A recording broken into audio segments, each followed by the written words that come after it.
U Вербаше до школи Светозар Милетич ходза 660 школяре і того року 72 почали ходзити до першої класи. Попри того, že настава прилагодзена gu novonastатій ситуації, на чаше думало і на безпечnost školjárov. Dobili smo novu kapuru na elektropogon, modernu, savremenу, posle 33 roki, od 1987. Pošoreni novi gelenderi, pošoreni novi garadiči, Všetko to robíme pre djeci, pre ich bezbednost. Родичі і просвітні роботніки уходза на главний уход, а ограда за школяров отвераше по розпорядку. Dveri se otvaraju na 7:15, rodiči možu dojsť do kapuri, nje možu vojsť do objektu dvora.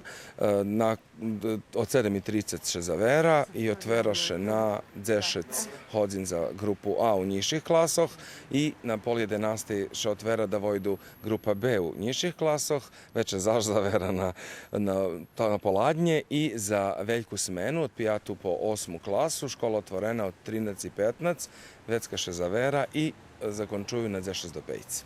Ограда положена дзекуюці локальній самоуправі, людзям доброї дзеки, донatorom i školi.